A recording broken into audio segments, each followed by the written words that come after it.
It's Movie Time is produced by John DeSando. Listen to the full shows and read reviews online at WCBE.org. I'm John DeSando. I'm the evil Emperor Palpatine. No, it's actually Obi-Wan Kenobi, retired Jedi Knight. And John, I think my combination... Also, did you see Wayne Miller anywhere on your way in? I think the Force is with him. All right. Okay, and we're doing Star Wars. Right, this is... The Rise of Skywalker. Yeah, this is episode 9? 9, yes. Oh my God, Wayne. The end of the end of the franchise as we know it. Right. Because, John, we all know it's not really... how many franchises have we seen that, like Rambo? Was that really the very last Rambo? Right. Rocky reinvented itself with the Apollo, the Creed, saga Good, now. yeah. But also certain franchises that periodically get a reboot, like Star Trek. Yeah. And this one, I think the main characters are gone. The only thing you're going to do is bring them back the way they do. But that's really, wouldn't you call that the end? Yeah, but I tell you, quoting a good friend of mine who lives in Australia, and I read his Facebook post over the weekend because they saw it opening day down in Perth, Australia, Angelo Rinaldi, and he said, you don't want to give a lot away because people would be disappointed. He said, of course, he's a big Star Wars fan. He said he really wanted to experience some of these things for himself. Mm-hmm. And so that's what's hard to do with a review that doesn't give an awful lot away. Like, do they all blow up and die at the end? And there's a tacit ban on doing too much of the plot line. So critics are going to be restricted. They're restricted, and I think rightly so, because there's some interesting twists in the whole thing. There are certain love interests that are not tied up. John, I just kind of wonder if we see almost like the evil emperor, if we see somebody rise out of the ashes, and of course they've been doing that anyhow. Yeah, anyway, with that rogue one, the prequel to the whole series of them stealing the Death Star plans, the Han Solo, young Han Solo. Well, they resurrected Carrie Fisher for this. This is, and in the age as Princess Leia. Well, as we talked about, or General. With the Irishman, when they had the age regression. Yeah. But the past couple of Star Wars, that they not only resurrected her, but they from the dead, so to speak, but also Peter Cushing. They did. They talked about that. Where does it come? Because I think I might have mentioned to you that they're doing the same thing with James Dean, with this marvelous use of CGI, taking some of his old roles stuff like that, and which really has the Screen Actors Guild running scared because they're thinking, okay, where does it end? Bringing back, because of technology, some deceased stars. Well, in episode 9, Wayne.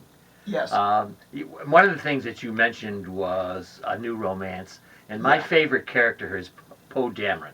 Yes. Played by Oscar Isaac. Yes. And so we get a very brief, and here's my criticism. Yes. Too many characters, too little development. Yes. It's inevitable. Yes. And especially a great actress, Kerry Russell. Kerry Russell, exactly. Yeah. That TV viewers will fondly remember her from the series The Americans. Right. Where she played a deeply planted KGB Russian spy in the 1980s U.S. Well, she and Dameron are exchanging glances, if you can call it that, since she's covered with a mask through most of it. Yeah, you see her eyes, and then you see a little bit. But most of the time, kind of like that one Boba Fett, the bounty hunter in the original Star Wars, that people were always fascinated with because you couldn't see him. Yeah. And the same thing with this Mandalorian, this TV series that's out, that has like a bounty hunter character with a full helmet.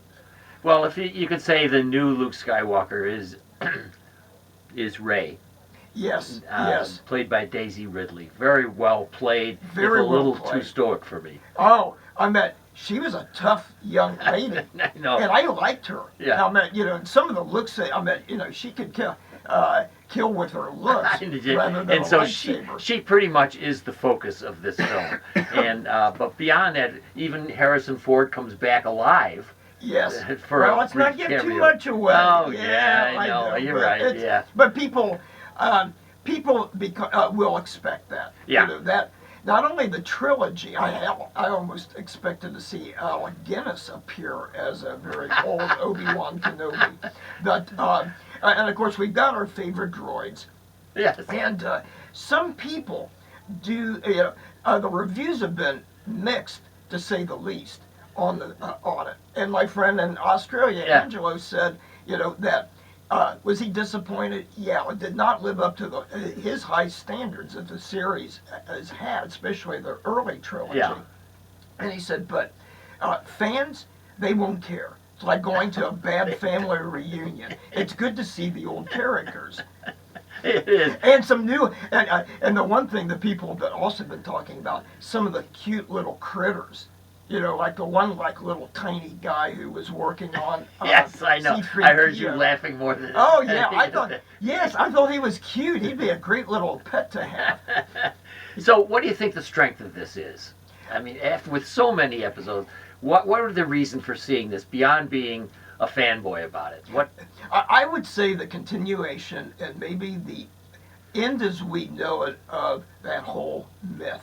That iconic myth that the Star Wars. This is 40 years of this. 40 years.